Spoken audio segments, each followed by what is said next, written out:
Well, good evening, everybody. Good evening. This is the third Tuesday of the month, general meeting for Stop LAPD Spying Coalition. And my name is Hamid Khan, go by he, him. Welcoming everybody today. So today we were going to be talking about the infiltration and repression in our movements and of our movements. It's a pretty broad topic, but, and what we wanted to do today was to really explore the various ways that our movements get disrupted, how they get neutralized, and how they get infiltrated. But before we do that, one of the things we've been wanting to do is to really kind of have a discussion around the principles and the values that bring Stop LAPD Spying Coalition together.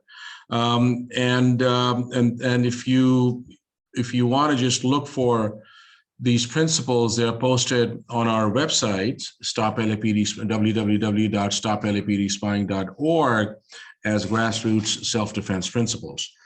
And this is what the zine looks like. And what we are doing is that at each meeting, we pick up one of the principles and just have a conversation about it. But given today's conversation and how it relates to it, we thought that that this would be a good value and a principle to have a conversation around. So with that, I'm going to ask if somebody can read it for us, and then maybe we can open it up for conversation that what does it mean to folks, and how does it relate to our lives, and how does it relate to our work and our journey towards abolition. So anybody, down to reading it.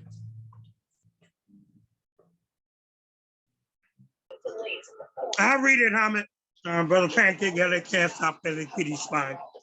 Thank you, sir. Please go ahead. You're welcome. States here, it is our duty. Now, power is within our communities. Let me turn my TV off. We affirm that power is within community and not with state and federal governments or profit-driven and war-mongering corporations. We build power by being clear in our demands that instruments of state violence be abolished, not just reformed, that's not gonna work, or refined. We commit to the abolition of all state interventions that prevent our full autonomy and liberation. Love is principle. I just read power is written, power is within our communities. Thank you, Brother Pancake. You're welcome. So let's just open it up and let's see what it means to folks. What are some of the thoughts that come to mind? It's a free flow of conversation.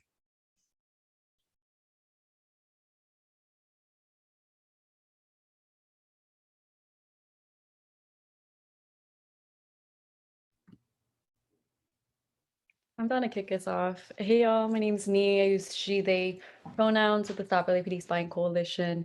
And I think in like just thinking about this, I think about like, I mean, right now we're going through another surge as well, but I think about like the different ways in which communities have kept each other safe through like mutual aid as well. And so even if the state fails to provide or kind of make sure that we're okay, how communities have responded in being able to have things from food distro to pop-up legal clinics to the different ways we're able to provide services without having the same state, like having to get information from people, having to extract that information, but for the just making sure our communities are met with whatever resources that we can support one another with. Thank you, Nina. Great point. Anybody else?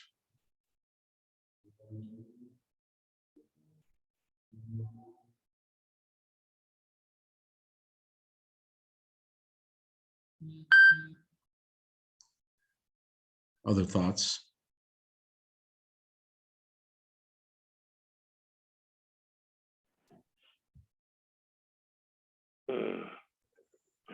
I guess I'll say something.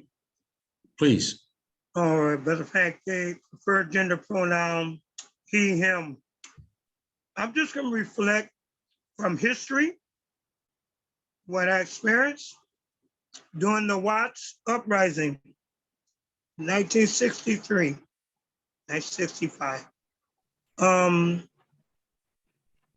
It was a moment to remember and how what led up to it and the consequences of it and the reactions from our communities. I saw things torched, buildings being torched, people being harassed by the pigs in South Central, communities of color. Notice one thing, that the community had to police themselves. If there was a 911 call, the pigs wouldn't come out to South Central. They wouldn't come out. They wouldn't come out. They were afraid. They wouldn't come out. 911, the community empowered themselves to address what was actually happening. It was medical, and the community didn't turn against each other. It wasn't turning against each other. We unified. It was the pigs that came in divisive. The young man that was detained by the police for little or nothing, that got the attention of the community back then. So translating it to today, the power definitely is within our communities.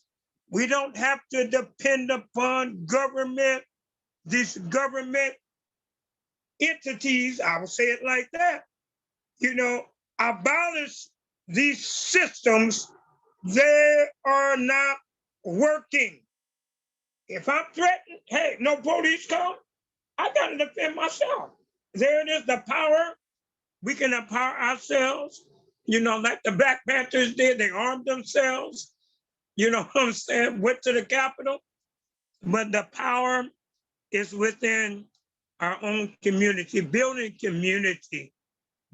power within our own communities, educating, especially when it's our kids are involved, the war against youth. Look at that. Look at how many, I'm going to keep it short, how many of our young people are dying. The 16-year-old found her body by the freeway. This is just the latest things that are happening. If that doesn't get our attention, I don't know what will. I don't know what will. If that doesn't get, it has to stop. It has to stop within the system. Education. Hey, I'm all for like after school doing something, teachers coming out, after school programs, getting our kids attention, educating them. I'm an advocate for that. So again, it's power within our community, building power, knowing who your neighbor is, you know what I'm saying? Don't be a stranger. Know the people that's in your own community. So I just want to comment on that, building power within our own community. So thank you for this space. Thank you very much, Brother Pancake. Well said. And thank you, Nina. Just reading something in chat. Sydney posted that thinking about this article that I read recently about privacy being a way in which precarious individuals keep themselves safe as a response to the state's claim of surveillance. So keeping people safe. Thank you, Sydney. Other thoughts?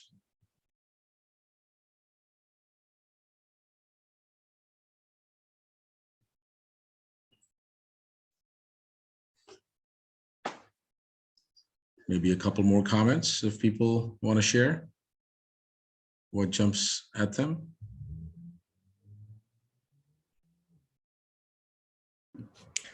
Can I share one thing? Sure, please. Yeah, I mean, one thing this makes me think, just seeing it is, and this is what you're getting at of how this previews the conversation we're going to have about infiltration and and kind of co-optation in our movements is like this truth, like this exact idea, the power is within our communities, is what so much of the, like so much, you know, nonprofit institutions, advocacy institutions, academic institutions are like committed to denying, you know, like that. It's like a disagreement with that. And instead, the idea, just even at the level of like idea and belief and commitment, that instead of what this is saying, instead of being clear on our demands and affirming and, you know, and channeling and building the power within our communities and using that to get what we get what we're fighting for. Instead, it's like, no, we need to operate through those institutions. We can't operate autonomously. We have to be kind of dependent on those institutions. So it's even just like, even almost maybe I'm kind of being jumbled, but like even before, like just even we can get to the point of even practicing this, there's like this like conflict that we have about whether you even believe this, you know, and that's what's kind of like that's kind of a warfare that we're also engaged in, that there's people who are committed to just even denying this truth about power and about our communities, and so like we don't even agree with them on that, just to begin with, let alone trying to find ways to kind of, you know, align our practice and our work to support each other. Absolutely. Well said. Anybody else?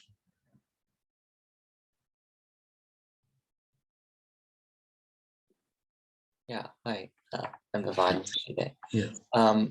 Yeah, I find the statement is really grounding, and I think recently I've been encountering a lot of nonprofit organizations that are ostensibly trying to build power in communities, and I just think it's very grounding to sort of return to some of the basic principles of abolition, because they're very staying, and like you can see who's been there doing the work, and how communities have been doing the work for themselves, and it's just like it's very good to be able to like look into the mirror of where power is really coming from when there's so many people trying to take claim on it and, you know, co-opt and run it away in exactly opposite direction. Thank you. Thank you, Ivan. Anyone else that wants to share their thought?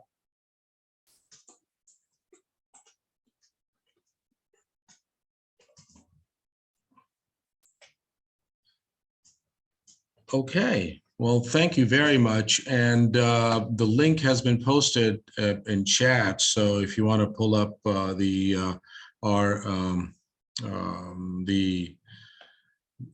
community self-defense grassroots principles, then it's definitely, you know, you can find this whole zine. So we're going to start off today, but before we start, I'm going to also encourage people to just introduce themselves if they would like to in chat, just with your name and your pronouns and what brings you to this space and what brings you to this conversation. So we're going to start off with a little bit of not a whole lot of history, but just kind of ground ourselves in both what is happening currently and why this conversation is very timely, but also constantly necessary as well. Earlier this month, the Senate, the U.S. Senate Judiciary Committee, held a hearing with the Department of Justice about the forming of a domestic terrorism unit.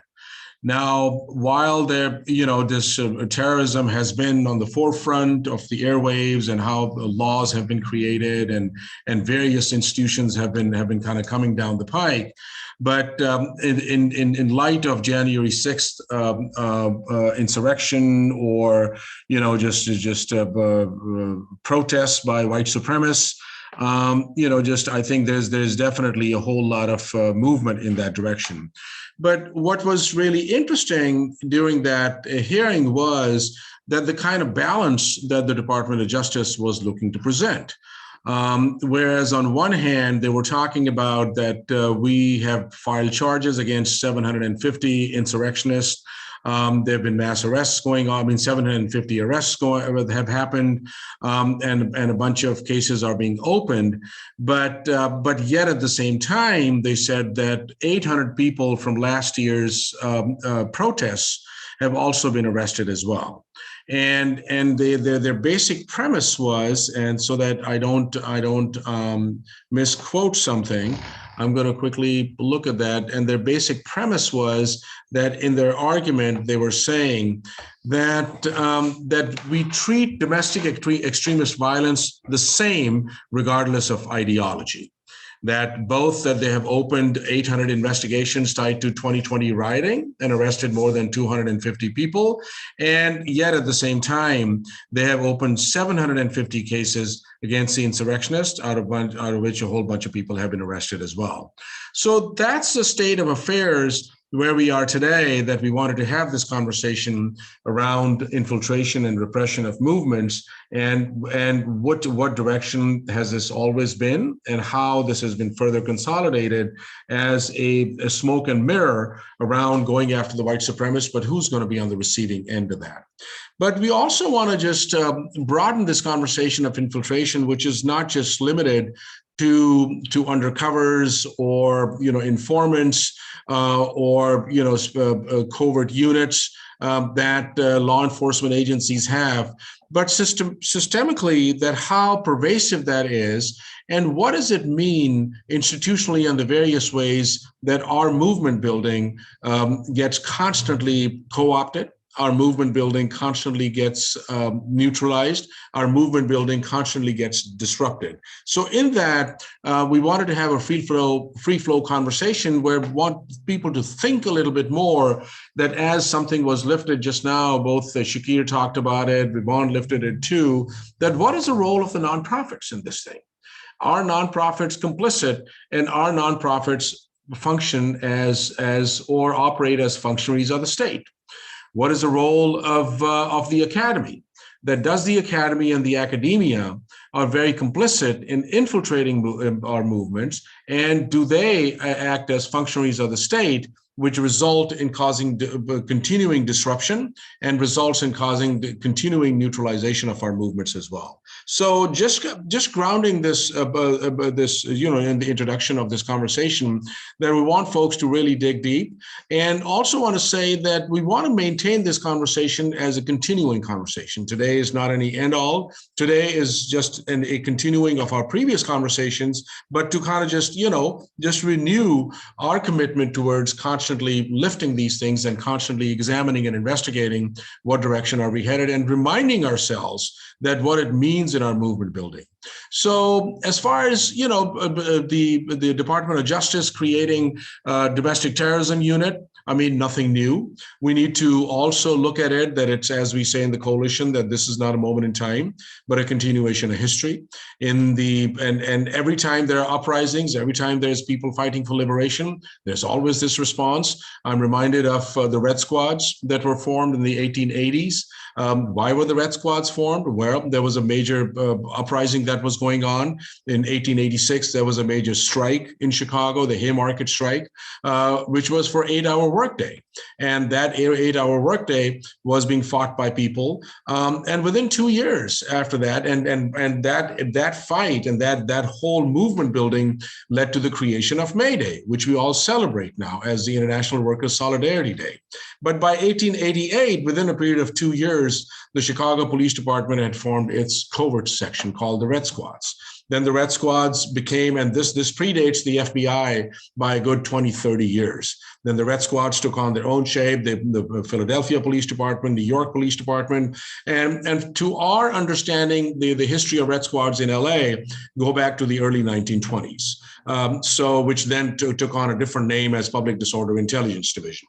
Then we see the formation of the FBI, and before the FBI, there are various other covert sections that were established as well. And then the FBI's COINTELPRO counterintelligence programs, which was launched in 1956. which under the guise of, just looking for communists and looking for, just a subversive and all of that, their primary focus, and they even claimed that as an intent, that their primary focus was going to be to go after the Puerto Rican liberation movement, the Black liberation movement, the American Indian movement, and various other movements for liberation. That they were, and their intent was that the COINTELPRO program has been established to discredit, to derail, to disrupt, and neutralize movements for the movements out there. So that's the history of the FBI. Then the National Security Agency that was created, NSA as we know it now, how NSA has been very actively involved. And yes, their claim being that, we're only looking for foreigners, people who are not US citizens. That's what we're going to be going after, which is all bullshit, which we know that is not true, that's that whole history of the NSA being involved as well, and on and on and on. To the extent that, just after 9/11, we saw a major expansion of these agencies. When we look at locally in Los Angeles, we saw the Red Squads earlier on, and which then became the Public Disorder Intelligence Division, which were finally disbanded in the early 1980s. And then we saw again the resurgence of these, but they continued to be operating under one name or another, or one unit or another. Then we saw codification of these new rules that were established in 2012 under the intelligence gathering guidelines by the LAPD, under which that the LAPD could plant informants based on a tip in a political organization, and the LAPD can take on fictitious personas to go on people's social media. And obviously that whole process has continued as well, to then LAPD, just now broadening their scope and now calling them shadow teams. And as a result of their reform measures in response to George Floyd uprising. So that's one sort of way to look at infiltration and repression of our movements. Another way to look at through the law enforcement agencies, that lens, is that this whole culture of deputization, that how deputization has always been one of the key ways that they expand infiltration and informants. Whether that deputization is being pushed in communities through neighborhood watches, whether that deputization is happening. And I remember right after 9/11, one of the first programs that John Ashcroft, who was the Attorney General at the time, was the introduction of TIPS initiative, which was Terrorism Information Prevention System. So which then through a congressional act required postal workers to inform on people when they go and deliver mail, which asked for truck drivers to inform on people if they notice something. And then we saw the Patriot Act as well. So the TIPS program really didn't go anywhere because people really rose up and people completely rejected that. And to the extent that the Postal Workers Union completely walked out and they said, no, we're not going to be a part of this snitch culture. So the TIPS initiative basically kind of died its own life. But then, piecemeal, these things have expanded. So I just wanted to share that to get our conversation going, that we want to just folks to really kind of think about it, dig deep, share their own experiences, and see how do we continue to build this strong culture of defense and our own protection as well. Because, it's not just about the LAPD, it's not just about the FBI, it is very much about the nonprofits, it's very much about the academy, it's very much about our neighbors, it's very much about, now how social media is being used, social media monitoring, but then how Nextdoor.com has taken on a whole deputization, how the Ring, cameras have become a whole process of deputization. Now, more recently in Melrose, out on the west side in Los Angeles, how neighbors are coming together where they want to install license plate readers under the guise of monitoring movement of people as a result of theft and various other things. So that's where we are. So I'm going to invite my comrade Akil to share some of his thoughts as we open up this conversation, Akil, and then Matios, to see if you want to just share a few of your thoughts as we get going. Hi, everyone. My name is Akil, part of Stop LAPD Spying, use he, him pronouns. Yeah,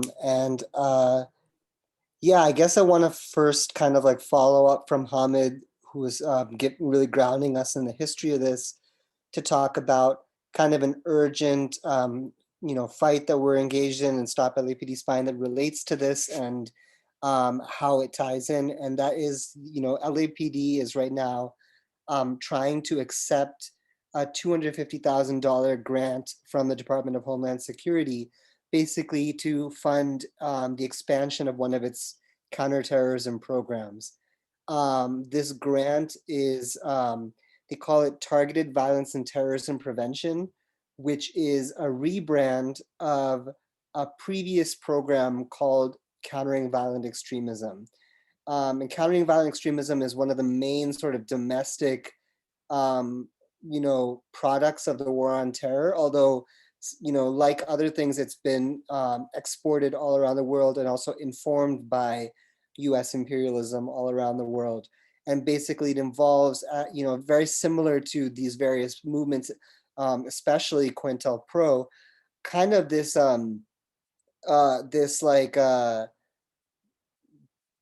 this diffused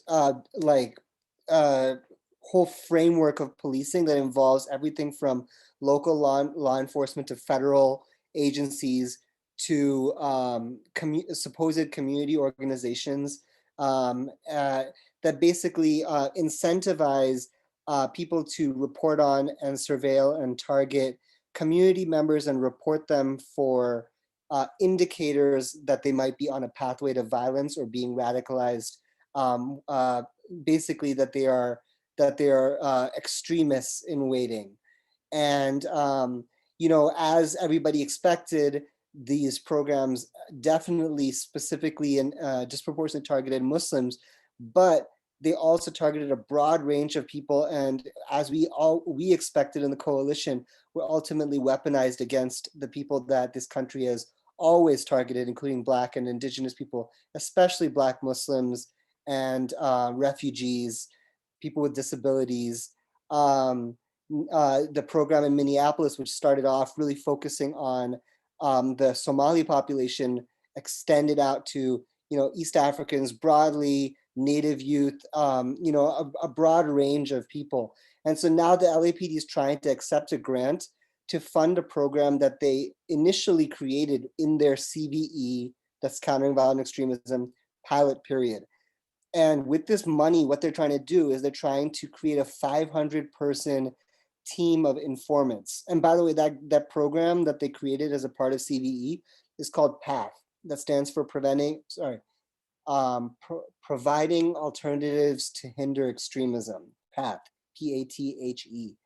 So they want to create a 500-person team of informants that includes teachers, social workers, clergy, and law enforcement, and train them in using risk assessment tools to identify youth that they consider to be on a pathway to violence, people in general too, especially people with disabilities, including mental health issues, because this is a collaboration between the police and the Department of Mental Health. And then they're gonna try to report them to LAPD's threat assessment teams. And we know that in the coalition that this is basically feeding into the existing stalker state. This is expanding it with even more sort of like targeted kind of moments and places of interaction between youth and law enforcement, especially by deputizing people in their lives that they are supposed to trust, and kind of preying on them in the spaces that they are supposed to feel the most safe, especially places they go for mental health care or their classrooms, etc. So we're trying to fight the acceptance of this grant. We defeated a grant in 2018 that was going to expand the CVE program, and now they've rebranded it and they're trying to basically shove the same thing down the community's throats, even though more, dozens of organizations, including the United Teachers of Los Angeles, the LA's Teachers Union, opposed the grant in 2018 and forced the mayor of LA, Garcetti, to block this grant. So now they're trying to do it again. So what I would want, hope that people who are here do is watch out for, we're posting online a letter that we're going to send to City Council that is an organizational sign-on letter. We already have many organizations that have signed on. And if you are part of an organization, a student group, a union, any kind of collective group that wants to sign this letter to City Council opposing this grant, you can message us. Oh, CVE is Countering Violent Extremism. Sorry, there's a lot of acronyms here because they've rebranded it as Targeted Violence and Terrorism Prevention, or TVTP. But it's basically the same thing. It's just a new term for it. So if you're part of any organization and want to sign our organizational sign-on letter, you can email us at stoplapdspying@gmail.com. And then the other thing is that we have a petition, which is actually more of a letter writing campaign. If you fill it out, you can automatically send an email to City Council telling them you oppose the grant. So you can do that. That's another action you can take, and you can share it with your networks. And then stay tuned, because if they try to pull this shit at City Council, we're going to be there both online and in person to try to call them out. So so stay tuned on our social media for that. And then the other thing that I just wanted to say regarding the landscape that Hamid laid out earlier is, you know, so that's like the more specific thing. And then the general thing that I wanted to say is that I feel like the longer I've been in the coalition and seen things both at a local level and a federal level, the more I realize that, you know, domestically and abroad, counterinsurgency is really at the root of everything, because the system that exists is so fundamentally unbalanced and unjust. It's obvious to anybody, you know, that the tiny percentage of people have all the wealth and all the power and all the land. And then there's all these different sort of levels of exploitation and super exploitation, et cetera, out of that. And basically what I think that, you know, reformers and these nonprofits and academics and even political parties, what their function really is to capture that revolutionary energy of people who are actually, you know, observing and, you know, in a good way, radicalized by that, you know, that disparity that they're experiencing and that they see all around them, and then trying to funnel it into as safe of an avenue as they can. You know, that's what the counterinsurgents are trying to do. And that's what they, you know, the field manual that they have written for how they intend to do counterinsurgency in the places they occupy actually specifically outlines. It says, especially for youth, you know, a major project of counterinsurgency is to direct youth towards basically things like electoralism or sort of like nonviolent campaigning, and funnel their energy into sort of a safe direction, as opposed to, you know, and discouraging or co-opting basically, you know, revolutionary activity. So when I want just connecting it back to that principle, the grassroots self-defense principle that we're meditating on, is, you know, what they're trying to do right now with PATHE is they're trying to say that the power to protect people is with the police, and that we have to surrender basically our, you know, self-defense, etc., to them, and that they are our answer to white supremacy and to people like the mob attacks on the Capitol. And they, you know, that's, you know, that they're actually specifically pitching PATHE as a solution to school shooters. PATHE is, again, the $250,000 grant or the program they're trying to fund with that $250,000 grant. They're trying to pitch it as a solution to school shooters and to white supremacist violence. So we know, going back to that grassroots principle, that the power is actually with us, and that these attempts are actually attempts to use our own outrage on that to then strengthen the very same systems that are unjust, you know, strengthen the police themselves, which are the primary sort of institutional agency of this white supremacy, and this, they are the real school shooters, you know. So I just wanted to sort of, you know, tie that back together, is that what we're opposing is counterinsurgency, which I guess is trying to say we're trying to be insurgents. So anyway. Absolutely. Thank you for sharing that, Akhil. Before we open it up for our conversation, Matios, do you have any thoughts about as we were setting this grounding conversation for today? No, not really much more I can add apart from the fact that I saw somebody in the chat had in response to just the state's response to the January 6th attack on the Capitol had mentioned how like they can't really draw or like see the glaring difference between what the protests were, which were through, I think, a more, I would say like politically, a state-aligned lens. The George Floyd and Breonna Taylor uprisings were viewed as a First Amendment expression, whereas what happened at the Capitol was just an attack, straight up. And so to see this clear contrast in responses, I think some folks think that this contrast is lost on the state, and I would just caution to kind of avoid that kind of thinking. I think we as organizers and those of us who are on the street, particularly Black people or people of color who are targeted in these spaces, kind of like move with the understanding that like, I mean, it is a clear contrast, and it's not that it's lost on them. I think, I think, and I'm kind of just naming what Akhil named here, is that they know that there's a difference too. I think we understand that the agenda of the state is to target and attack Black autonomous communities, right? And so they're going to use that, use instances like what happened at the Capitol to further this same agenda. So just kind of repeating that. Great, thank you. Thank you, Matios.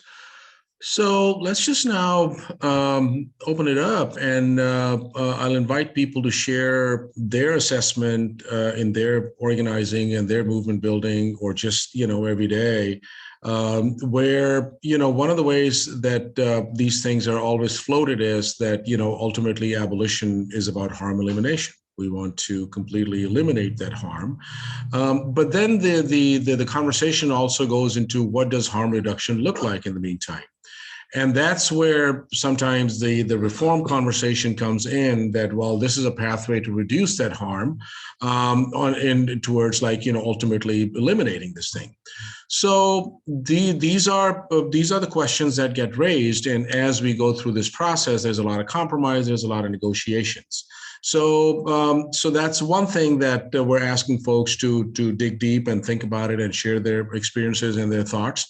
And the other thing being that if you've had direct experiences with infiltrators, if you've had any experiences with informants, if you've had experiences locally in your actions and all of that too, just feel free to, if you feel if this is a safe space to share, so please do so. So yeah, opening it up to see if people have any thoughts. Yes, please go ahead, William. Oh, I'm sorry, I accidentally raised my hand, but I'm hoping that Swap LA can sign on to the letter to City Council if that hasn't happened yet. Absolutely. Thank you very much.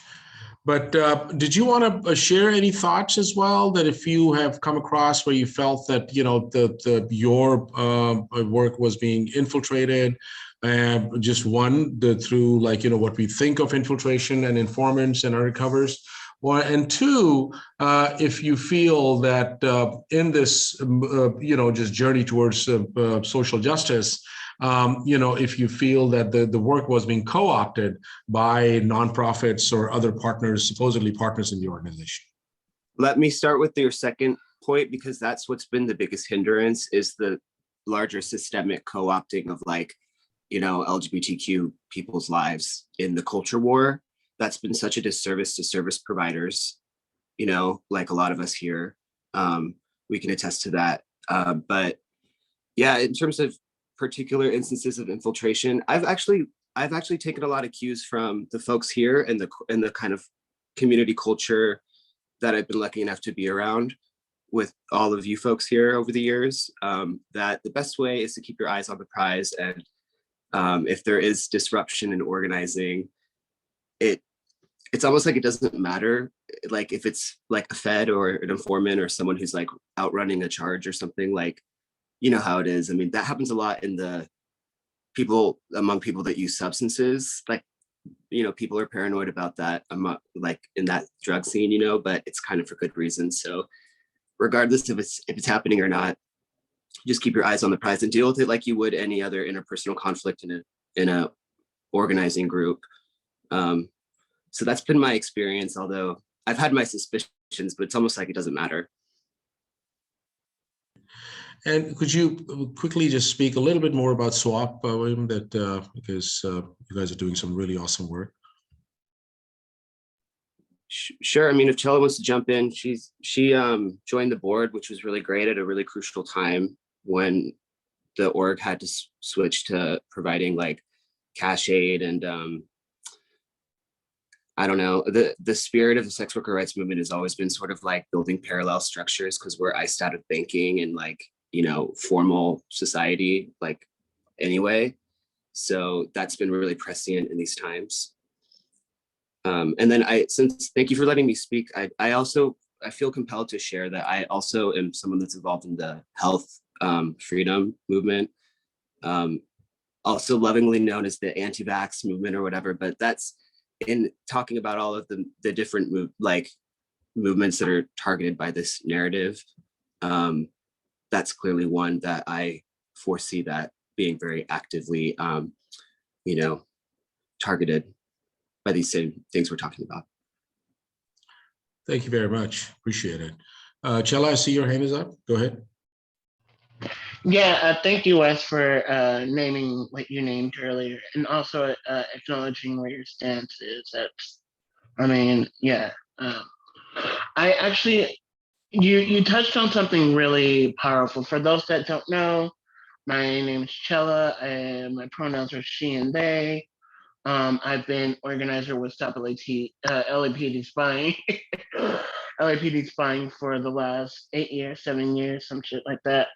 And I've been a part of SWAT, Sex Workers Outreach Project, for the last 2 years, but I've just been on the board for the last, I would say, 7 months, 8 months.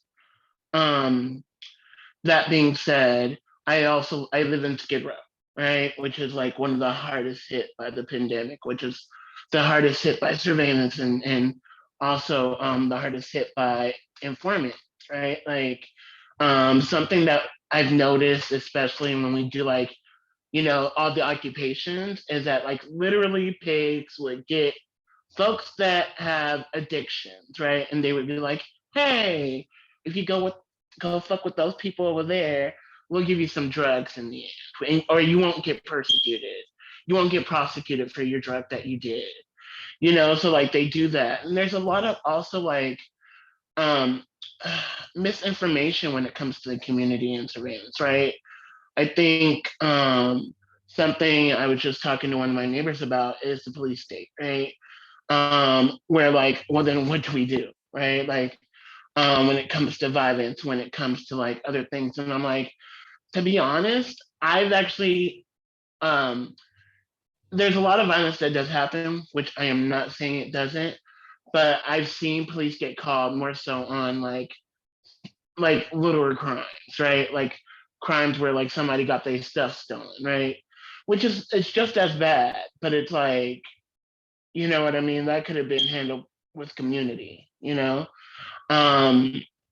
I hope that I'm making sense, y'all. I am going through it emotionally, and I can't wait to drink. Shelly, keeps it real. So I also want to talk about a little bit about security culture, and especially when it comes to like protesting, right? Something I liked what Wes said about it doesn't matter. Like I don't give fucking like if somebody looks like a sus to me, which is suspect, I don't give them the time of day. You know what I mean? Like, it's more about like, let's get this thing done.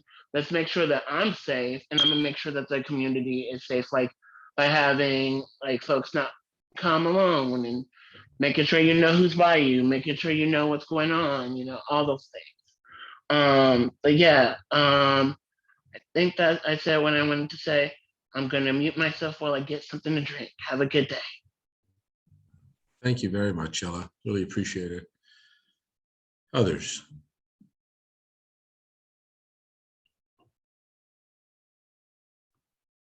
And maybe just to connect what Akil was talking about with finding indicators for radicalization and what Hamid is talking about with nonprofits co-opting social movements is the role of nonprofits in basically almost without even thinking about it, trying to uphold a certain kind of public image, trying to hold people to a certain kind of like standard of like activity, of how people present themselves, of how people act in social movements, and using that as a way, or the police also using that in movements to kind of filter people in a more fine-grained way, to kind of like isolate people that are not acting in certain ways, and just to recognize how important it is for us to connect this concern with like appearance and public image, or what people could call respectability politics, with also justifying these systems for finding indicators of what's like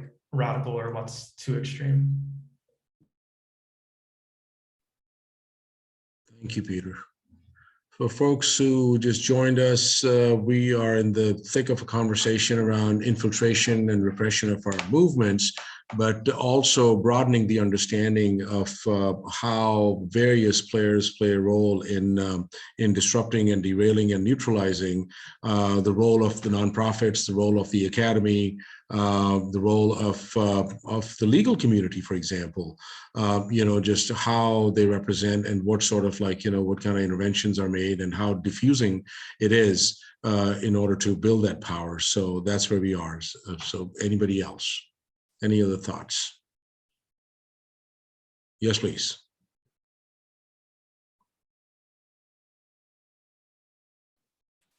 Sorry, I couldn't find the hand raise signal.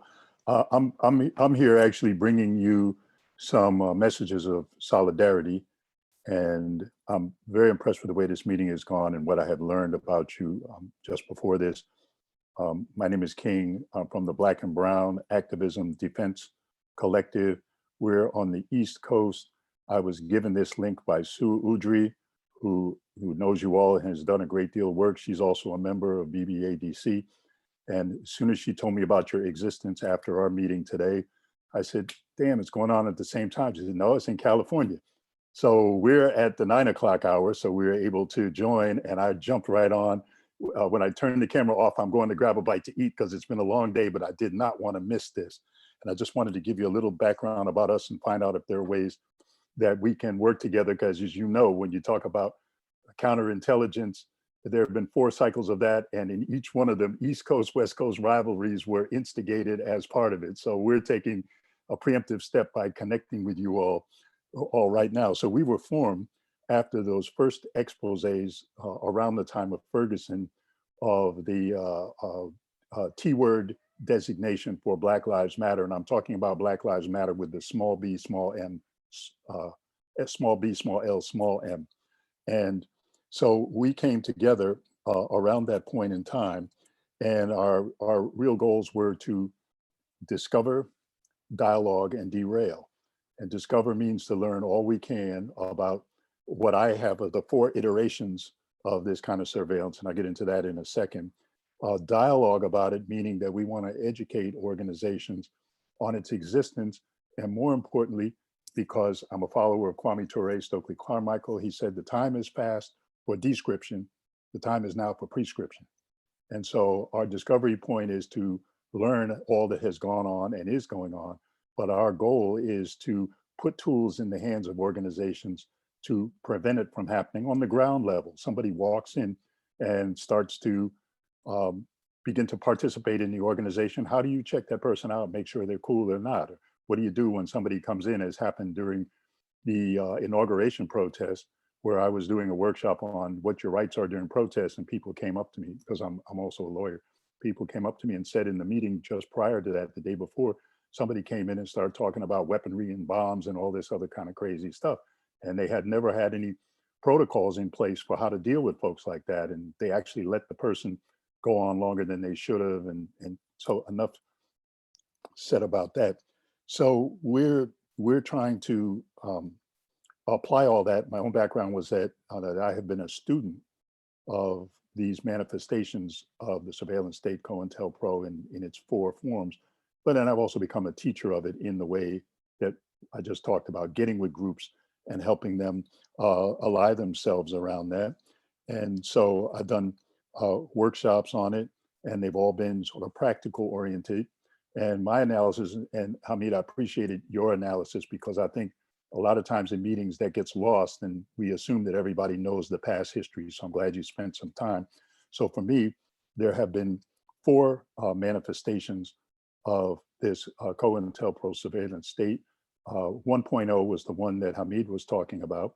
2.0, which I was in the midst of and also did a lot of educating around, was the surveillance state attack on hip hop, and the instigation of that East Coast rivalry, and possibly a hand in the assassination of some of the prominent leaders. And that one has just gone the wayside. There was it actually turned out that effort trained police departments like the Hip Hop Cop in New York City and in Miami, where we were able to get access to the binder that had all the rappers in it and their as the police say, their criminal pedigrees. And what was stamped all over the binder? The White House Office of Drug Control Policy. So this was not some little local effort, and we had the proof right in our hands. Of course, 3.0 was what somebody else I just forgot was talking about, and that was the attack on the Muslims. And 4.0 is the attack on the Black and brown movements, and that's what led to the formation of our organization. Our own local work has had to do with the NYPD, and in each of those eras, they've been active. In 1.0, they had a group called the Red Squad. During the hip hop era, they had the Office of the Hip Hop Cop, and they tried to deny that his program exists. And then that's what turned him, and he actually snitched on part of the program in order to save his neck, and that's how we learned about it. 3.0 has been well documented with lots of lawsuits in New York about the surveillance of the mosques there. And now 4.0, we're taking that work up to deal with what's happening with these movements. And so what we're trying to do is to build with local groups, educate them, be a resource, but then connect with groups like yours. I had no idea that anybody else was doing this, although I was sure they were. So I'm happy to do that. And what guides us is what Angela Davis said. She said, we constantly remind ourselves that we are abolitionists so that we don't settle for reform. And what she meant is we do fight for reform, but we keep them in the context of abolition so that nobody gets pulled down the road of thinking that that's going to solve everything, because we know better. So thank you for the time. I'm willing to work with you all in any way we can and try to cooperate East Coast, West Coast. Thank you, King. Thank you very much. Really appreciate you making the time. Please do, if you want to post your information in chat, or if you want to email it to us at stoplapdspying@gmail.com. We definitely would love to connect and kind of build that collective knowledge and that power. Because that's where we are. We are the insurgents. We are the threat to the system. And one thing folks may notice that, we have been asked about, why are you using Gmails? Why do you use Google Docs? And those are legitimate questions that people are concerned. But I think we had the conversations early on in our development as well, that what does it mean to us when we are building power on the ground? How do we make it inclusive that people feel invited and people feel that they have full access to the space as well? And yes, just starting from the very premise that we are always infiltrated. I mean, that is just that's the nature of the things. And this is something that we have to reconcile with. But then the question becomes that just because of that, do we just take that next step and start, just using these PGPs or different keys? Well, some of us don't even know what that stands for. Or do we start, building information and conversations where you use encryption? Well, some of us don't even know how to unencrypt some of this thing too. So early on, at the Stop LAPD Spying Coalition, and this is because we're based out of Skid Row at LACAN, that's where our home is, the people were using Obama phones, which by itself is a spying tool itself. So, in a sense, if we have to build that collective power, we also have to be very mindful that how inclusive that is, how accessible that is, and how inviting that is as well. So I want to thank you again, King, for sharing all that information, and looking forward to it. Others, anybody else?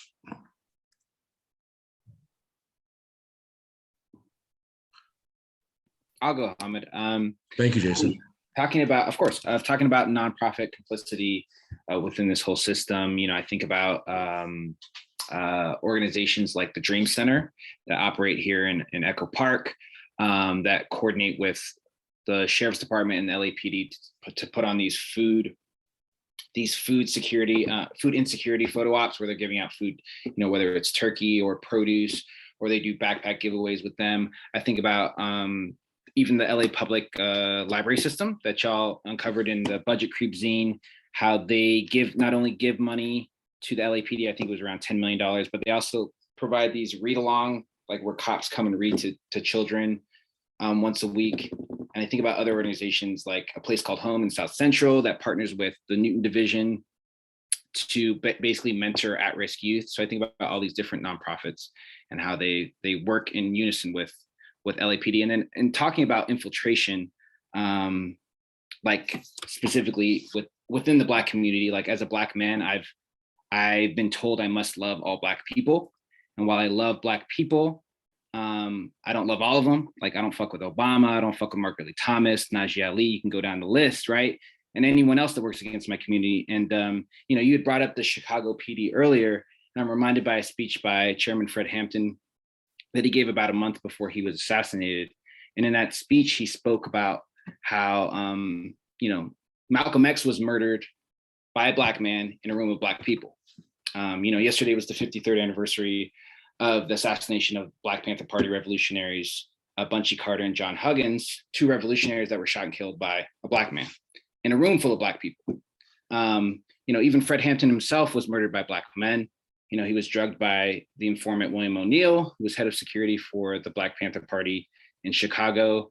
And also it was a pig by the name of Glove Davis, who was a Black man who led the assault into the apartment in the early morning of December 4th in 1969, who also shot Mark Clark in the chest. So I just think of all these different, how dangerous it can be for Black people to be trusting and loving of all Black people, and how infiltration comes into our communities via our people that look like us, people that speak like us, people that believe in the things that we believe in.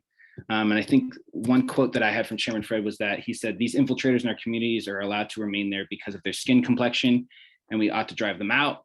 But yeah, I just wanted to remind folks that pigs and pork chops alike come in all different colors.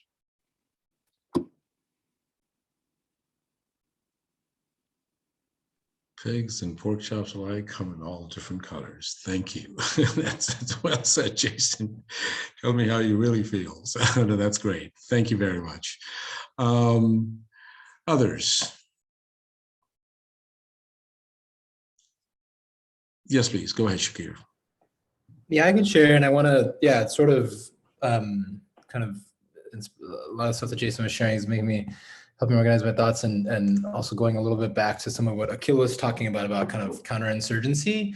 And so thinking about, you know, when we think about the role of infiltration of our movements and informants and assassinations and kind of operate like COINTELPRO and that whole history, you know, I think the image that comes to mind is that kind of like the literally police paying people to infiltrate, to inform, to snitch, to kill, to drug, all this stuff, you know, and I think, you know, that's still, and so even when we're being vigilant against that kind of infiltration, that's what we're looking out for. And I think that's absolutely, you know, we need to be developing that kind of culture and ability to identify those kinds of threats and safety and care around that.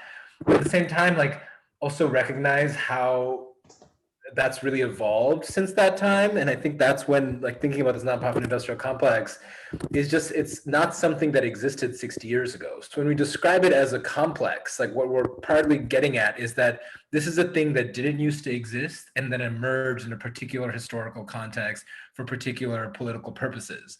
And I think those purposes, like, where did it come from? And one place that the nonprofit industrial complex comes from is just this sort of kind of charity type of, like, you know, like infrastructure, and that's all around, you know, largely like kind of foundations and stuff to really launder the wealth of kind of, you know, the barons of that time. So that's one influence.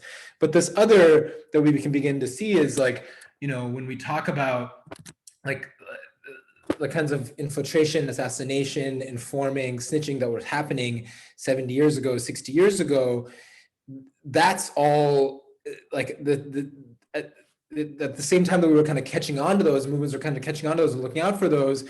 I think there's a lot of ways in which the state realized that that kind of longer term, the way they evolve those is there are other ways to accomplish some of the same purposes of that, of, you know, neutralizing radical leaders, of sowing division among communities, of making people reliant on the state and diverting them towards the state. There's other ways to kind of accomplish that short of the kind of costly or bloody and violent infiltration, assassination, all of that.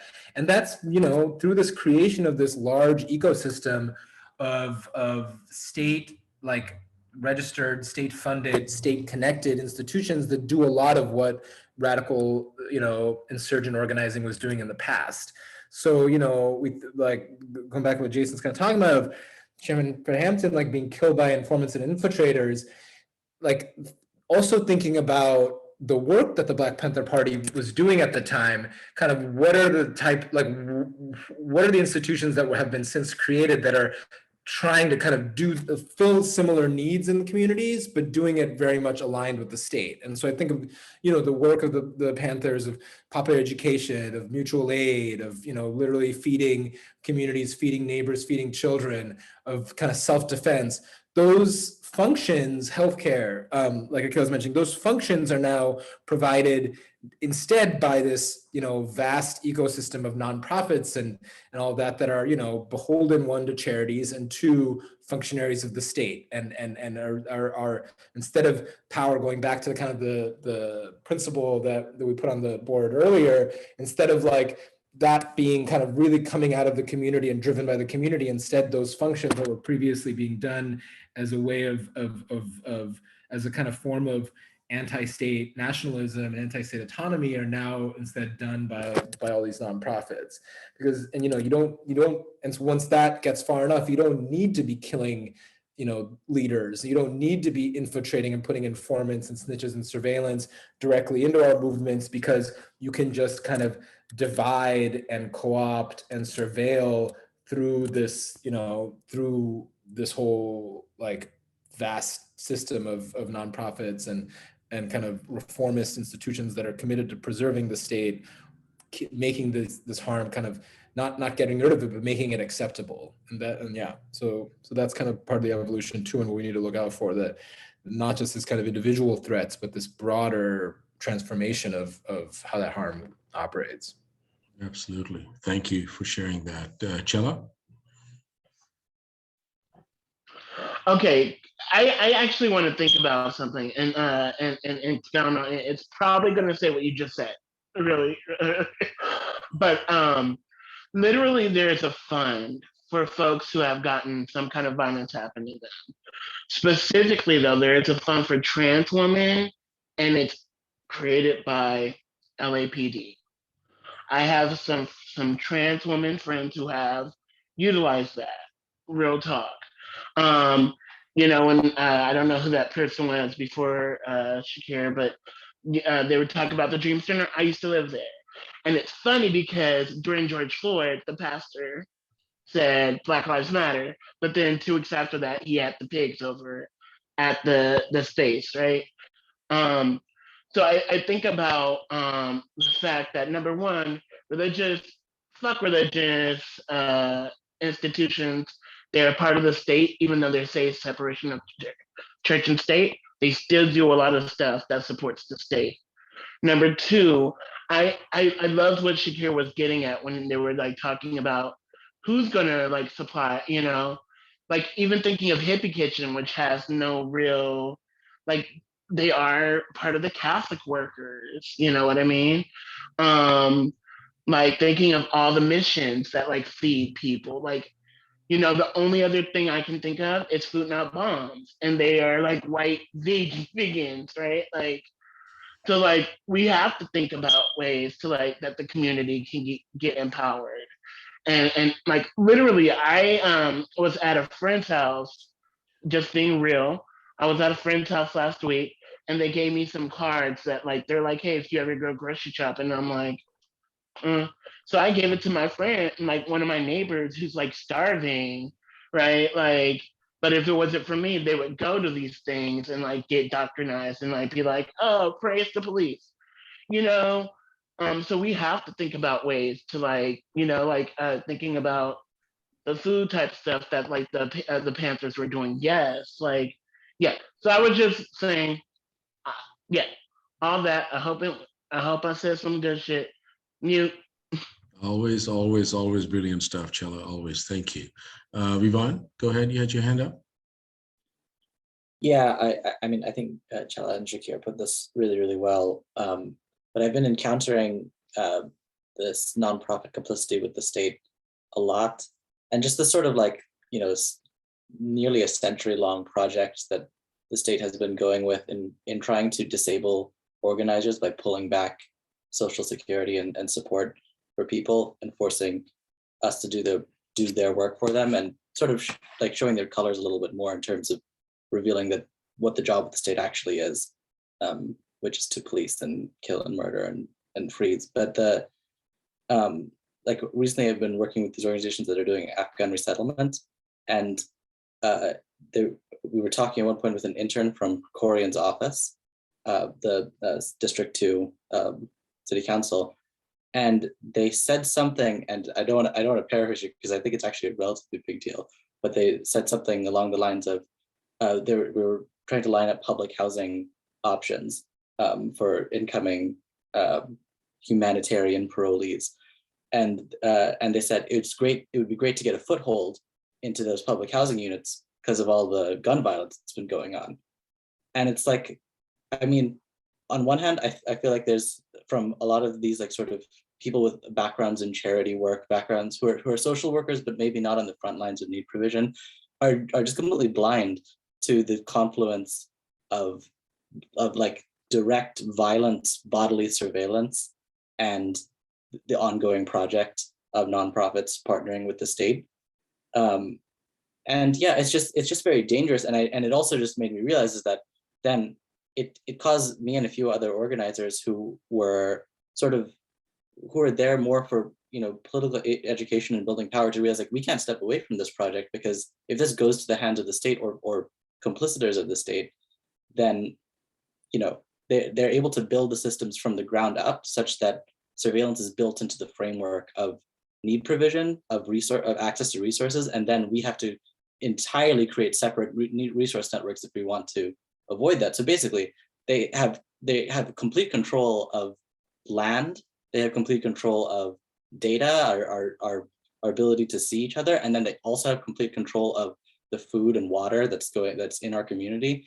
It's like it feels like impossible barriers stacking on top of each other, and it's growing because I think there is a slightly higher number of people who are coming in to the idea of like radical mutual aid from a perspective of like usually white Christianity, but I've seen it in the Muslim community as well. I've seen it in a lot of sort of adjacent communities. And yeah, I don't really see the salvation in terms of those people, of how we can co-learn political educate, because I mean oftentimes there is a mixture of desperation to save the state, show that the state does care about people, that's what they really want out of this, and then of course there's a human side to it, and I would love to try and rend that out of them, but I don't really know. Thank you, Vivon. I got you, Charles. Just real quickly, wanted to add on what was being shared. For the longest time, I've been also and way more actively, at least for about 20 years, in the immigrant rights movement. And if anything, that was extremely instructive for myself in how nonprofit complicity happens. I mean, obviously, and I'm going to be dating myself itself going back to the 1986, which is popularly known as amnesty, but the Immigration Reform and Control Act, IRCA, that was instituted. Up until that time, the whole function of immigration systems and all of that was more or less about adjudication of people's status. But immediately, one of the things that was negotiated by some of the nonprofits, and there was a major fight in between, and getting to stop them, was that they agreed as a condition to pass the act was employee sanction. So employer sanction was one of the first enforcement mechanism that was incorporated into immigration going back to 1986.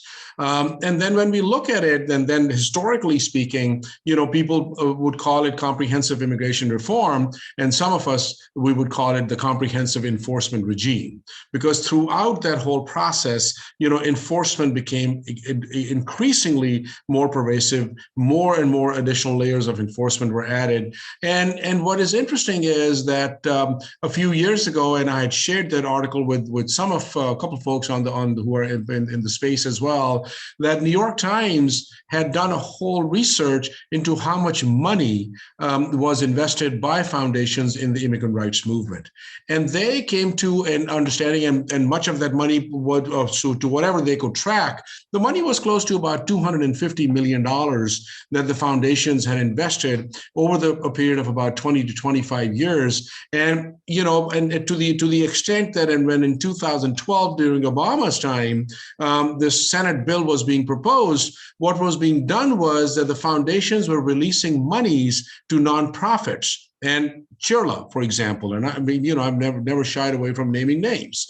In Los Angeles, a major immigrant rights, I would call them corporation, very much a part and parcel of that. So how they became recipients of so they would be as soon as they would be moving some legislative language or some legislative proposal, the money would be released to these nonprofits. So the complicity runs long, it runs deep, and that's how essentially the foundations, as Shakir was saying, 60, 70 years ago, were created as basically as shock absorbers for the system, to create that buffer between, just revolutionary movement building and just as a way to this kind of just this whole complicity and this very reformist kind of movement that we see now. Charles, go ahead. Yeah, this has been a fantastic conversation so far. Really enjoying it. I wanted to circle back to something that Hamid raised earlier, namely, going off of these inquiries that the coalition sometimes gets about, sort of its use of Gmail, Google Docs, of like a very public-facing communication strategy. And yeah, just to sort of expand on the points that Hamid brought up, I think that in conversations about like security culture and operational security and so on, there's a very, very omnipresent temptation to, get caught up in a sort of like techno fetishism or techno mysticism, like surrounding the supposed like invulnerability of tools like Signal or Tor or whatever, right? Which operates on multiple levels. One is that, we know that there is sort of extensive US state involvement in the development of many of these tools, especially Tor. And that a lot of the organizations, that are sort of most actively pushing their use as like a panacea, right? For the very complicated problem of organizational, of operational security, like the Electronic Frontier Foundation, for example, like are part of this nonprofit industrial complex in ways that the coalition has, been actively pointing out, right? And the idea that this kind of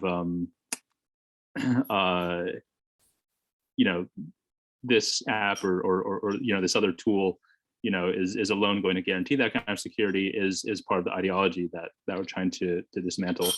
And of course, part of the reason why ultimately like as Hamid mentioned, you have to operate with the assumption that there's going to be some level of infiltration, so on, is because the most powerful tool in the state's kit here is its ability to play on the bonds of solidarity and comradeship, right, and just human relationships in general. That's really at the core of infiltration operations, right? The sort of technological aspect of it is auxiliary to that. So if the state has like embedded someone within an organization, who's established relationships of trust with people there, then like that person is going to be in all the signal threads in a position to like take screenshots and so on, right? And that's something that I think people often like in practice don't fully take into account. And sort of jumping off of that, when sort of talking about the coalition to sort of folks outside of it or who don't engage as much with it, I've often had cause to reflect on sort of how unique its position is, in that sort of all the work that the coalition is doing is like, for the most part, I'm entirely actually like above board and legal and predominantly oriented towards public facing communication, right? Like all of these webinars are recorded and are posted to the YouTube channel and so on. But really what I think makes it unique as an organization is that it is, it has a strong sort of commitment to a revolutionary abolitionist,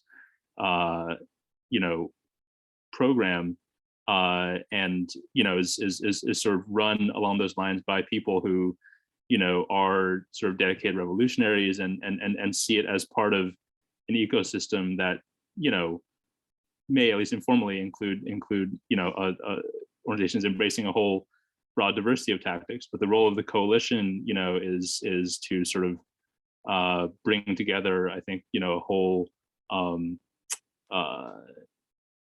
variety of strands of abolitionist thought and research, right? All of which is done publicly, all of which is based on, public records, public forms of political organization and agitation, and making it available as a tool, for revolutionaries of all different stripes to engage with as they will, right? And to understand, the apparatus of policing as their enemy. And that's like a super valuable function, and one that I think would be impaired, right, if it were to try to be something that it wasn't. I could go into a lot more detail sort of on how like, various revolutionary party formations like the Black Panthers like dealt with the issue of like, underground versus above ground work and how those two sides like fit together and so on. But sort of in this modern context, as Shakir mentioned, like a lot of these things have become disaggregated. A lot of the social functions that used to be under the banner of Panther style mutual aid have been incorporated by the state. And so, this sort of educational and research function is something that I'm really grateful, something like Stop LAPD Spying exists for, to, like keep firmly out of the hands of police or nonprofit co-optation. Cool. Thank you, Charles. There's an old saying that we would talk about, that the only safe place to have a conversation is to strip down and be in a pool naked, in a swimming pool, and then have that conversation. So, short of that, just always starting on the premise that, well, who knows? So, but really appreciate it. just being overboard. So I just want to welcome some of the folks who are joining us as well. We're in the middle of having this conversation. This is the third Tuesday meeting for Stop LAPD Spying Coalition, general meeting about it. And we're having a conversation around infiltration and repression in our movements. And right now, at this moment, we're talking about the role of nonprofits and the nonprofit complicity, so looking to expand. So let's keep on sharing your thoughts. Anyone else? Let's kind of just think about more broadly as well, that what are the various ways you think, what are the various sectors that we think are engaged in this thing, that really just compromise and negotiate and are complicit in that, or what are the ways that it happens? I just want to throw something out there and see what people think. What about this call for the community control over police? What does that mean? And how does that figure for people?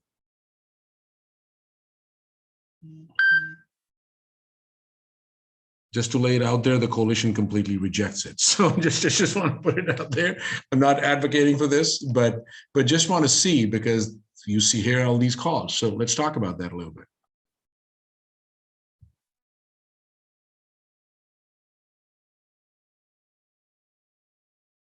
Particularly would love to hear from folks who have not spoken.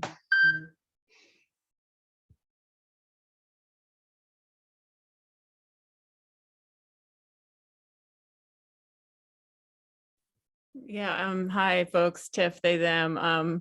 I'll just jump in. I mean, I'm curious to learn more about it myself. It's something I've been recently like going through old documents and meetings and at public community meetings, and have heard demands, you know, from about 10 years ago for community control of the police. So I'm interested in, like, I guess more about, I'm not that interested in it because I know a little bit about what it is, but like the line that I heard was being demanded was like that the community would be in charge of hiring and firing LAPD officers, was the line that I heard. So yeah, I don't really know more about it, but I'm interested to hear more.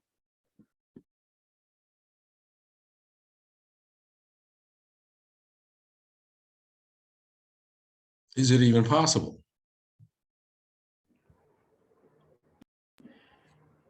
I mean, one thing I think with this term community control police that is worth just putting out is that the term has now come to mean so many different things, like a real range of, and over time also, you know, it's come to encompass so many things. So often when people talk about community control police, and we're speaking, and like, you know, hear us speaking critically of it or whatever, there's like this, oh, but you know, the Panthers were promoting community control police, and you kind of always hear that. And I mean, one aspect of that is that the way the Panthers were describing it was just a very, like, it was literally sort of talking about kind of, you know, like almost like succession type of autonomy and national, like breaking away completely from the state, and that it's like sort of community control of safety, you know, like that's like what we are kind of self-defending ourselves, protecting ourselves, all that. That's a part of it. Another part of it is also just that, like, the Panthers probably, you know, in their time, like their analysis of policing and the prison industrial complex, like, changed with time. Like, you know, it's a little bit of, you know, from that moment, that was 7 years ago.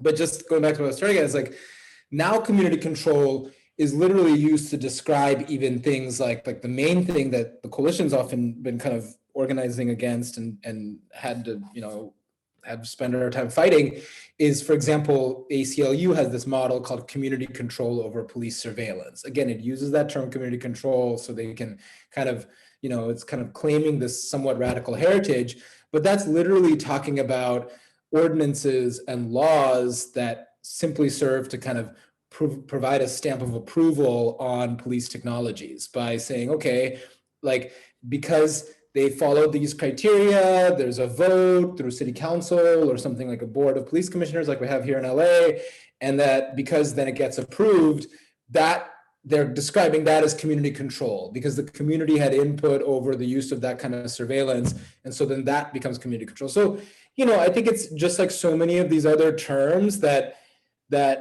has become so malleable that like you can use it to describe something that's literally just like a stamp of approval process for police surveillance, but it makes it sound like it has something to do with actually, like ending police occupation of our communities, when it's not at all. Like it's more like kind of just a police approval process or oversight type process.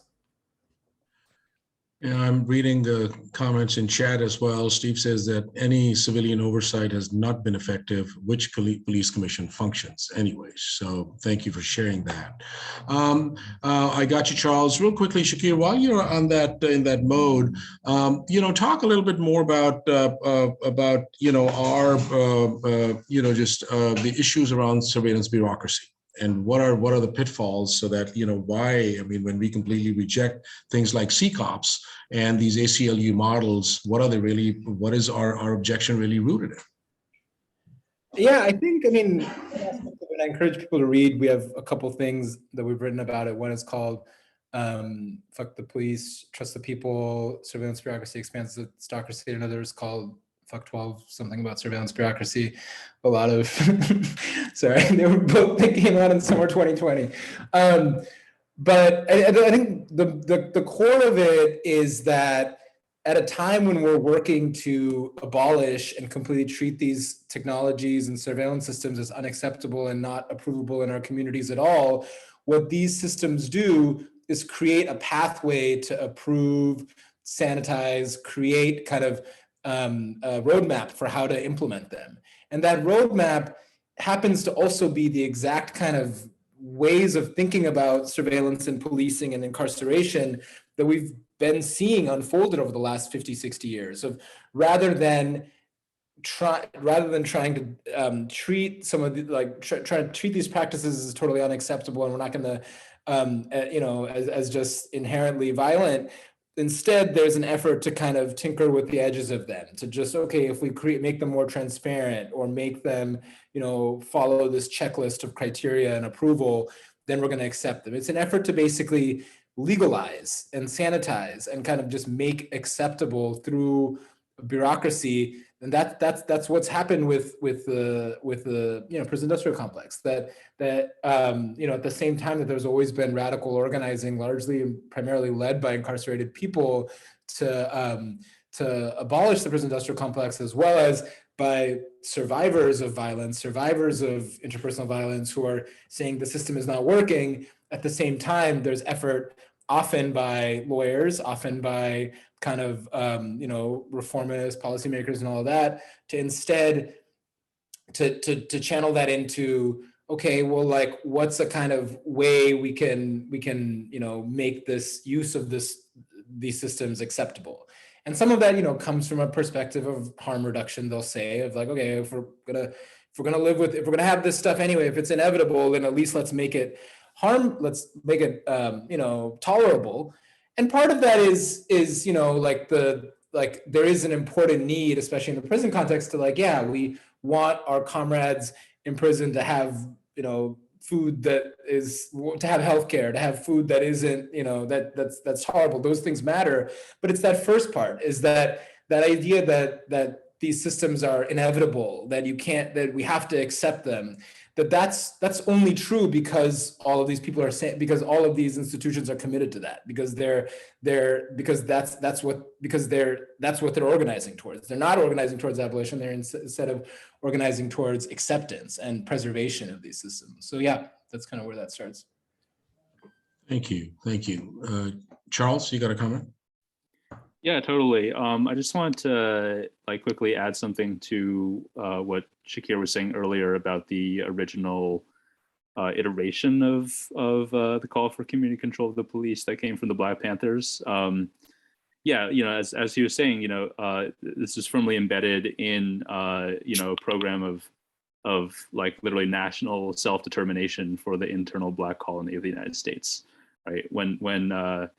And it was embedded also within a global anti-colonial struggle that was pretty much at its apex when the Panthers were at their most active. And so the community that they're referring to is not just taking all the people that live in a certain area, you know, delineated by the the sort of administrative dictates of the existing state, right?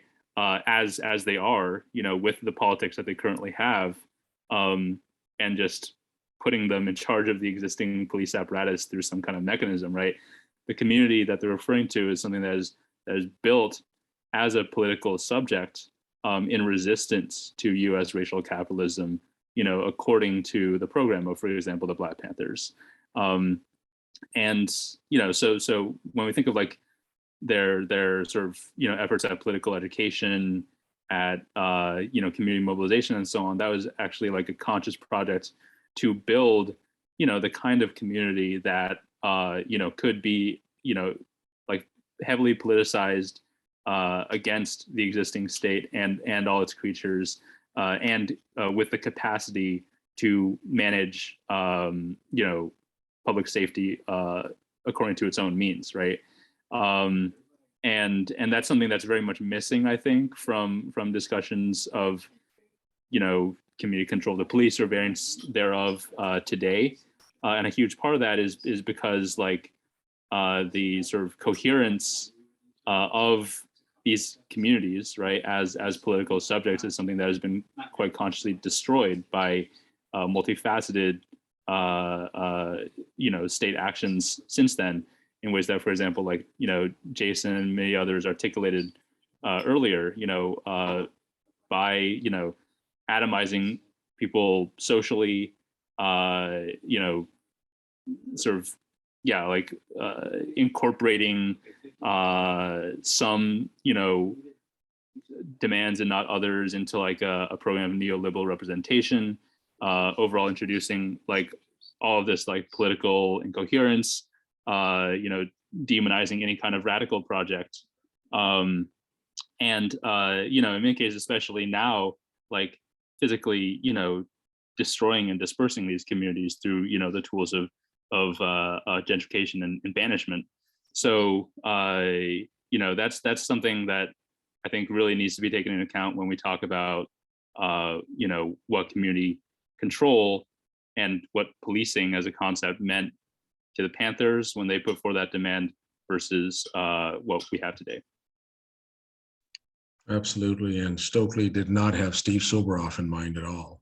So I wonder what they would do. And Steve Soboroff is on the police commission in LA and has been a fixture for the last almost 9 years. King, go ahead. Yeah, I just wanted to go back and try to correct the record a little bit. I was a community worker for the Black Panther Party, and we are still active in New York City. And when we look at terms that originally came out during those times, we have to stake out the terms as they were used and not fall for the fumes of the co-optation of the term and its dilution, because that's a conscious part of the effort to get rid of the concept as it originally did. And as the longer we keep talking about human rights, maybe in another 10 years, you know, human rights will have been reduced to the ability to get, you know, some kind of public assistance or something. So we go back to the source of the word and we stake that out and we hang on to it and we fight for it. And we don't allow them to co-opt it and have us push back from it. At the time, the word community control of the police, we might use the word community control of policing or something like that, because it's what is your program? You can debate the words all you want. And if your program is to take up arms and follow the police, then you have taken community control of the police with the presence of arms as the statutes in California allowed. And so it was a very accurate term. And so when we look at the term, we have to decide whether we're going to accept the washed down, liberalized version and push back against it, or are we going to go back to the program where it was coined from and decide how we're going to take steps in order to keep it alive today. And so the Cop Watch programs were part of that attempt to control the police, at least because of the fact that the presence of the Black Panther Party caused all kinds of statutes to be formed, so where in every urban area, you no longer have the right to possess arms. Now people had to move to another way of doing it. And so we look back at the original definition. We recognize now that we will continue to push that when we will talk about what ultimately it means, because it means community control of the police means abolition of police as they exist. That would probably be the way we would define it now. And I will have to say that myself and other comrades are recognizing that a lot of people still say, well, if you don't have the police, there'd be chaos in the community.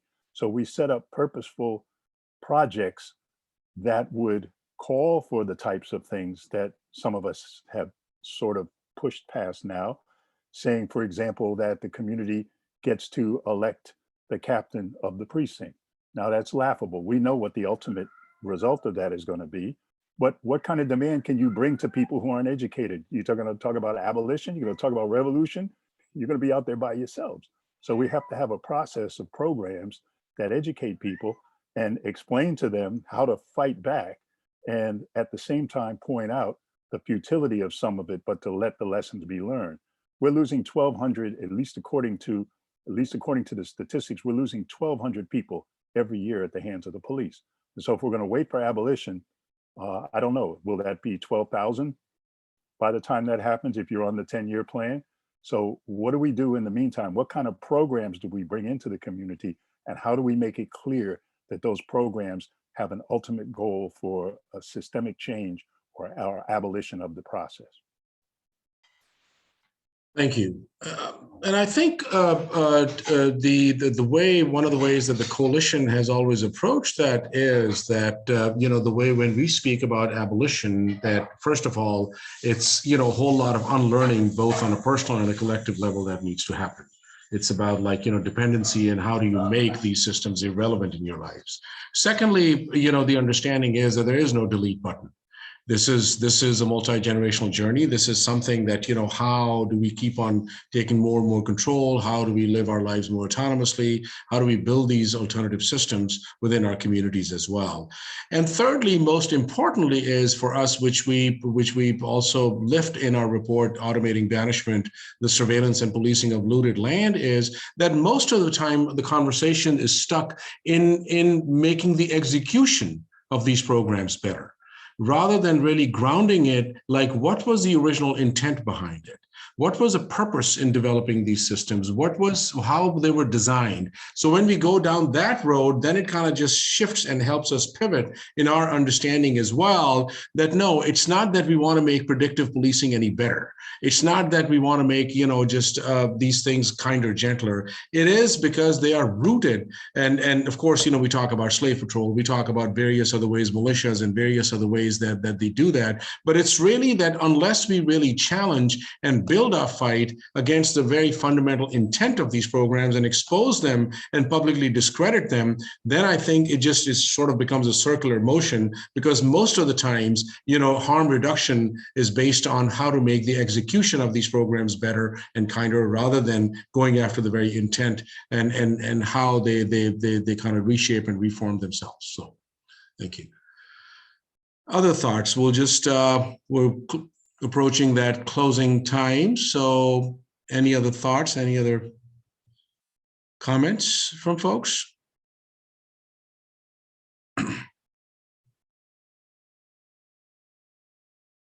Folks that have not spoken? Mamta, Yarden, Richie? Yarden, please go ahead. Yeah, thank you everyone for a really amazing and generative conversation.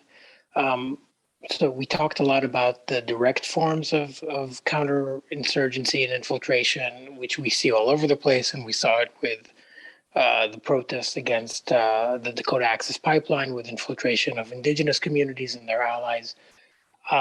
I think there's another form of counterinsurgency that's more of a progressive kind.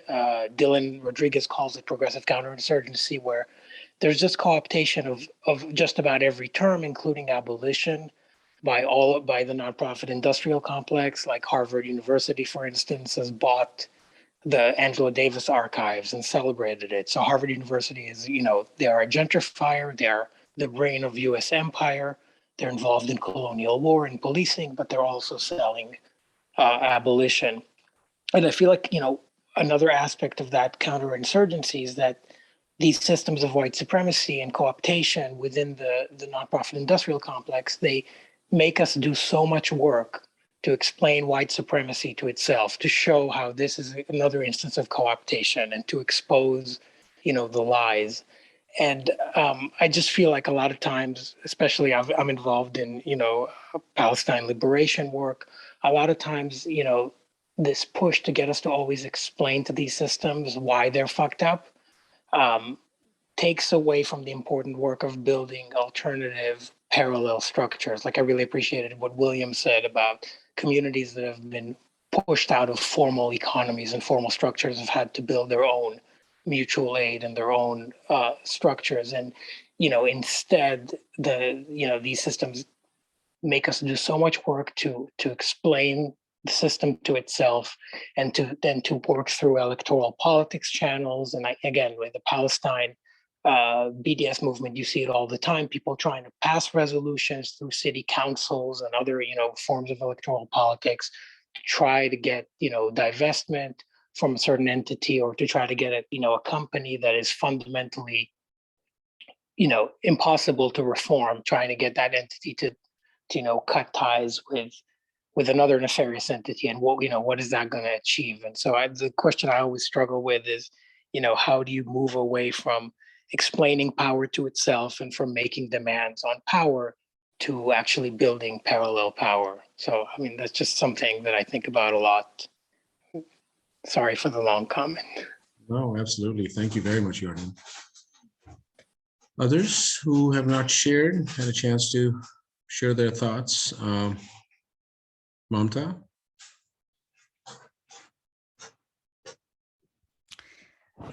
Yeah, no, this is such a great conversation, and really insightful thoughts from Yarden.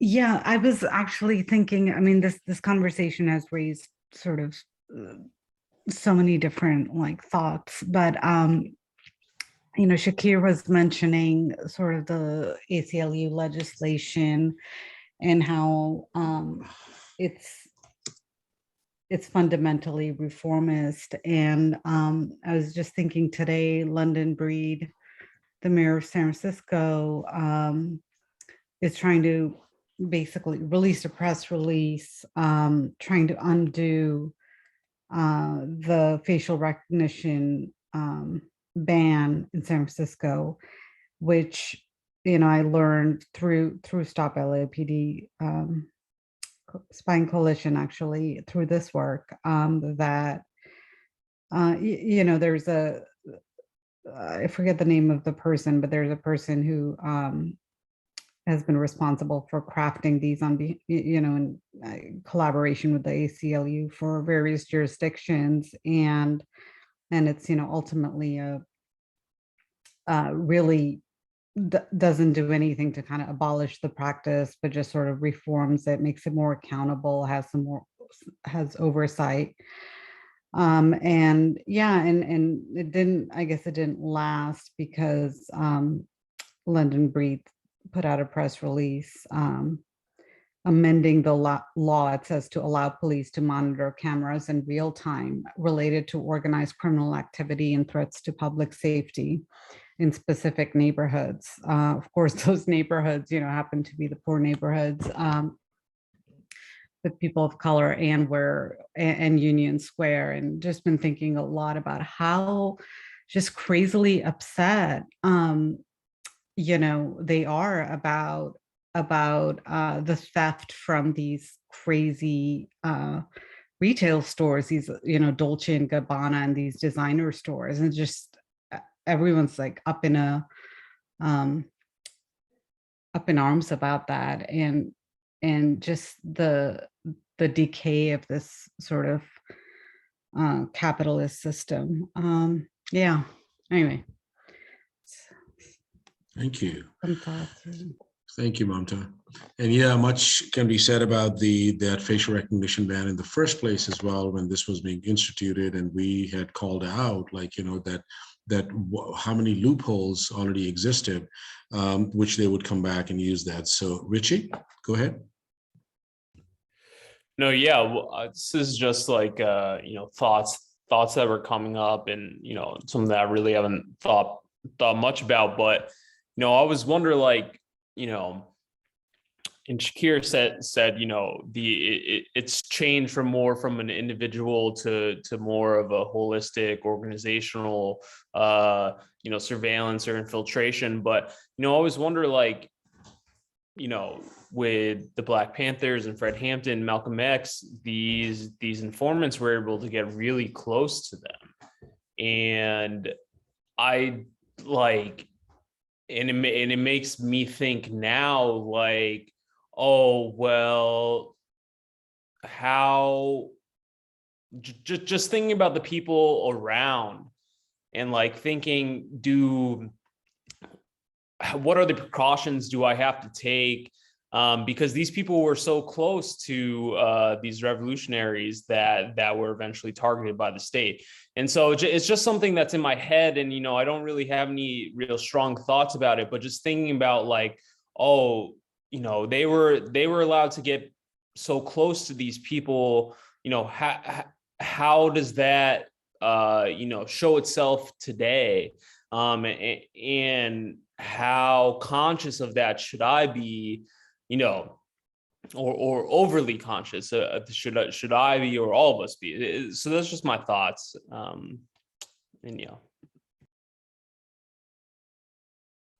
Yeah, I think Richie, that's a key point that you raise, and I'm glad you're lifting that question, because I think one of the ways and one of the objectives is to silence you, and that's a process of disrupting and neutralizing. That the how just create that sense of almost that sense of paranoia, and that's why we always say that we are here to build power and not paranoia. That people completely silence themselves. I mean, I'm even reminded that one of our first fights as the Stop LAPD Spying Coalition, when we launched in 2011, was against the National Suspicious Activity Reporting Program. And one of the two central themes of that is behavioral surveillance and data mining. So back in mid-2000, the National Academy of Sciences, again, an establishment group out of DC, National Academy of Sciences, Engineering, and Medicine, did an extensive report on behavioral surveillance for counterterrorism intelligence gathering and data mining.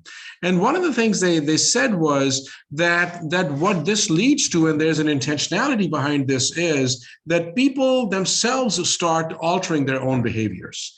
And as they start altering their own behaviors because of the paranoia that is being caused, they then become even more suspicious through their actions as well. So in a sense, like, these are the complexities, or maybe not complexities, that we are dealing with.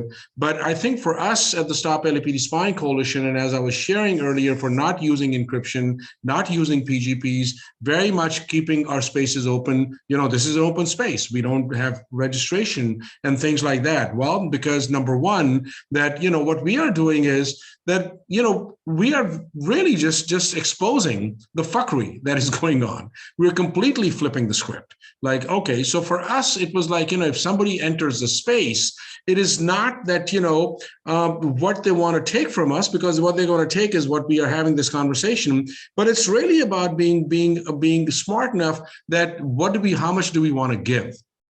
And to what extent do we want to give? So in a sense, like, just going back to it, that yes, when we do plan actions, and for example, we took over the Fusion Center back in 2012, when people didn't even know about like fusion centers, they even existed. When we went up to the fusion centers the second time around, now that was a strategy that, short of jumping into the pools naked, it was a conversation that that was not a full on, that action about the Fusion Center and going up there was really amongst a couple people. that, okay, this is what this is going to lead to. And we ended up, at least for that time period, we ended up shutting down the Fusion Center in Norwalk at their main county facilities over there as well. So in a sense, just I don't think there's any one response about security and defense, but I think it really what works best for the organization. Absolutely, we're not here to tell people what to do, but it's really about just watch what is being said, because somebody earlier was sharing that somebody walked into them, and I don't know if it was King or someone else, and they were just blurting out stuff. Well, we've had people who've come in and talking about arming themselves and getting a bomb, and we're like, whoa, with the very first 20-second, we're like, just let's stop right there. Let's blow the whistle and just, nah, this ain't going to move forward, because yo, brother or sister or whoever, or, just however you identify, this is, you want to have this conversation. All right, there's a whole bunch of people, there's a whole bunch of community. No, we're not gonna let you get away. We don't doubt, or we do. So it's just a matter of keeping it very clean, because there's a lot at stake.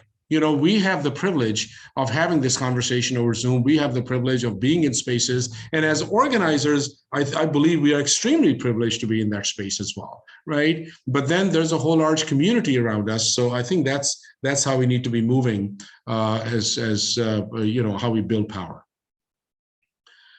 Yes, King, just last one or two comments, and then we're going to be closing out. Yeah, then this was very quick to build on what you said. One of the goals of our organization is to empower the organizations on what to do when somebody comes in and does that. It's one thing to just say, hey, ho, no, you're not welcome here, and go out the door. But don't forget, if you saw Judas and the Black Messiah, we've known about George Sams way before the film came out, and George went from place to place to place, and he started shit, and he blew things up. When I say blew them up, causing drama and all of that, and causing people to be arrested in snitch jackets and causing death. And so we want people to be trained how to more than just turn the person out and walk them out the door. How do we determine who they are? How do we find out who they are? And how do we give notice to people in other locations to be on the lookout for this similar person? Because once we turn them away, hey, mission accomplished, just move to somewhere else, unless something precedes that person going from place to place. So I just wanted to add that little cap to it. And thanks for bringing that up.